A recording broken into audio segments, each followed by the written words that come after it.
Once upon a time, in a very small village down the famous hill of Ago, lived a man named Amechi. Amechi was a successful businessman who had been married to his wife Nkoli for so many years, but they had no child of their own. Nkoli was so troubled, so she went to seek the counsel of her only sister, Ngozi, who suggested that her daughter, Udodi, should come live with Nkoli to ease her of her worries.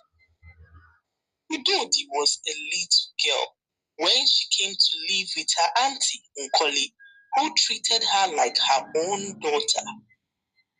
After so many years, Udodi grew into a very beautiful girl who her auntie Nkoli loved so much.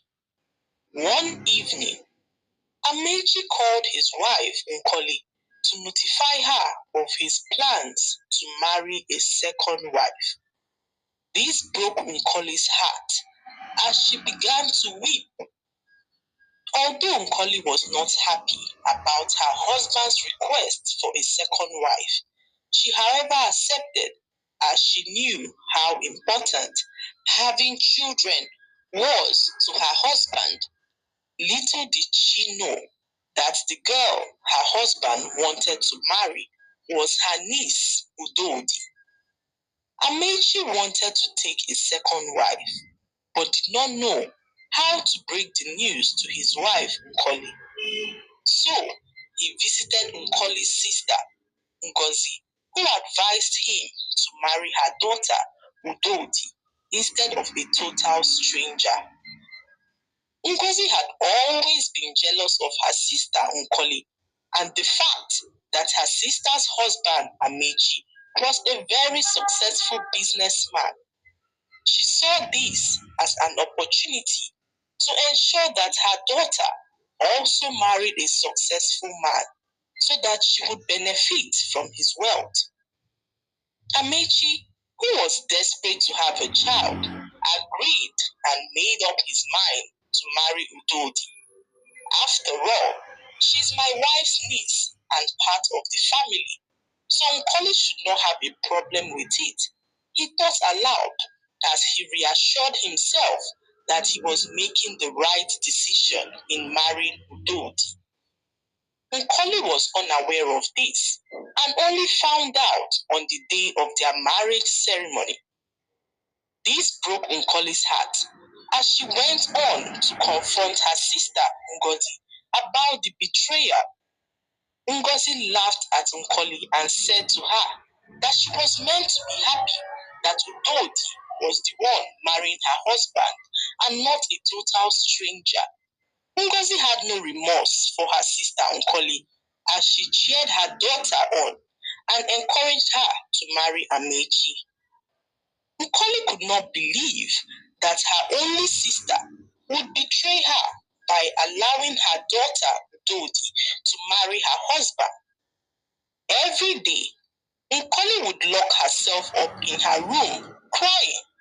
She stopped eating and soon lost a lot of weight. Udodi, her niece, paid no mind to her auntie as she spent more time with Amechi, her new husband.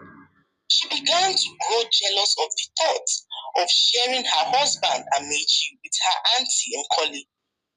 Soon later, Udodi got pregnant and her husband Amechi, as well as her mother, jubilated.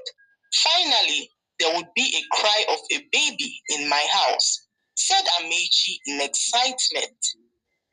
Months passed and Udodi's pregnancy progressed. She was approaching her delivery date and told her husband one morning that she had a terrible dream where her auntie Nkoli tried to kill her unborn baby. Udodi told her husband to send Nkoli away as she believed Nkoli was a witch who had plans of killing her baby. Amechi, on hearing this, sent his wife packing from his house. This was a devastating moment for Nkoli, who could not believe that her niece would be so cruel to her after all she had done for her in the past. Nkoli wept as she left her husband's house. She felt betrayed by everybody in her life and decided to wander far away to a place where no one would ever find her. A few weeks later, Udodi gave birth to a very handsome baby boy. They named him Odinaka, and Amechi was so excited to be a father at last. He showered Udodi and their son with so many gifts, and his love for Udodi began to deepen. Odinaka, their son, began to grow and soon made friends of his own. One day, Udodi was home preparing dinner when news got to her that her son was laying unconscious in the forest. Udodi abandoned all that she was doing and ran to the forest. On getting there, she met her son in a very deep sleep. All efforts to wake him up proved futile, and Udodi did not know what to do. Udodi asked his friends what had happened to her son Odinaka, and his friends revealed that earlier that evening, they all wandered into the forest and stumbled upon a plate of food laying on the ground. Odinaka ate the food and fell into a deep sleep. What had happened was that when they stumbled on the food in the forest, Chika, one of Odinaka's friends, then began to tell them a tale his grandfather told him when he was little. The tale was of a spirit that lived deep in the forest, which used food to take over the consciousness of people. Chika revealed that once a person eats the food of the spirit, the person will be hypnotized and unaware of his or her surroundings. When Odinaka heard this tale, he began to laugh and told his friends that he would prove them wrong, that nothing of such exists. He picked up the food and began to eat, saying that nothing would happen to him. After taking a few bites, Odinaka slumped and fell into a deep sleep. His friends began to panic as they ran away. They were too scared to touch him and decided to go tell his parents what had happened. When Udodi heard this, she was devastated and decided to take her son home.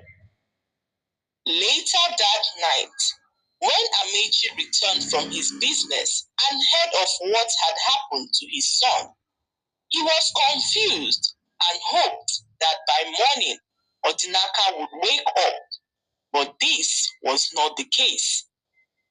Days passed, and Odinaka was still in a very deep sleep. Amechi then decided to pay a visit to Chika's grandfather, who told his grandson of the tale of the ancient spirits. Amechi hoped that he would have a clue on how to reverse what had happened to his son. When Amechi arrived at Chika's house, he met Chika's grandfather outside his hut. Amechi approached him and introduced himself. Then he went on to narrate what had happened to his son Odinaka and asked Chika's grandfather how they could reverse the curse. In a very low voice, Chika's grandfather directed Amechi to the hut of a very powerful seer who he believed had the power to communicate with the ancient spirits. Amechi then set out to the seer's hut, and when he arrived, he met the seer who told him that the juice from a certain herb could cure Odinaka and restore his consciousness. Amechi asked the seer where he could find the herb, and the seer told him of a certain village miles away where the herb grows in abundance. Amechi then returned home and told his wife Udodi all that had happened. He made up his mind to journey to the village the next morning in search of the herb. By morning, Amechi set out on his journey as Udodi remained home to watch over their son Odinaka. The journey to the village took several hours, and when Amechi arrived, he met a young lady in the village who he asked about the herbs. The young lady led Amechi to the hut of the popular farmer who grew the herb in the village. When they arrived at the place, Amechi met the farmer and explained all that had happened. The farmer had sympathy for him and told Amechi to wait in front of his hut whilst he rushed to his farm to get him the herbs. Amechi waited in front of the farmer's hut for a few minutes. There, he stumbled on his first wife, Nkoli. Amechi was so shocked to see Nkoli after almost 2 decades. Nkoli was also shocked to see Amechi and asked what he was doing in her village. Amechi was about explaining why when the farmer returned with the herbs. It was then that Amechi realized that the farmer was Nkoli's son. What Amechi did not know was that when he sent Nkoli away from his house, Nkoli was already pregnant. She did not find out about the pregnancy till a few weeks later, and by that time, she had already journeyed to a faraway village. Few months later, Nkoli gave birth to a son and decided to raise him all by herself. When Amechi heard this, he was filled with so much regret.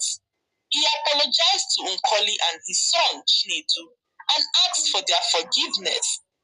He told Nkoli what had happened to his son Odinaka and the reason why he came this far in search of the herbs. Amechi could not believe how the woman he rejected became the only one who could provide the herb he needed to save his son Odinaka. He returned back to his village and gave his son the juice from the herbs. Immediately, his son Odinaka woke up from the deep sleep. Amechi then told his wife Udodi and son Odinaka all that had happened and how Nkoli and her son saved Odinaka's life. He also revealed that Nkoli was pregnant for him when he chased her away from his house and that she gave birth to a son named Chinedu. Odinaka was thrilled to know that he had a brother. Udodi then began to cry as she began to reveal how her mother Ngozi coerced her to lie and accuse Nkoli of being a witch. Ngozi was hell-bent on ensuring that her daughter, Udodi, took over her sister's house and marriage. At this point, Udodi was filled with remorse and decided to pay Nkoli a visit to apologize for all her wrongs. The next day, Udodi, Amechi, and Odinaka journeyed to Nkoli's village and apologized for all they put her through. Udodi revealed how her mother pushed her to do what she did, and Nkoli could not understand why her sister Ngozi hated her so much. Nkoli forgave them, and Odinaka got to meet his brother Chinedu, who he thanked for saving his life. Odinaka and Chinedu built a strong connection and always found time to visit each other. Their families lived apart, but the rift between them was settled as they lived happily ever after. The lesson to be learned from this story is that jealousy can lead to grave consequences and hurtful actions. We should learn to be kind and considerate to others. Treat people how you would like to be treated, and we will all live in peace. Also learn how to forgive, as forgiveness has a way of setting us free from hurt. I hope you enjoyed the story. Please like, subscribe, and leave a comment. It helps us grow our channel. I'll see you in our next story. Bye.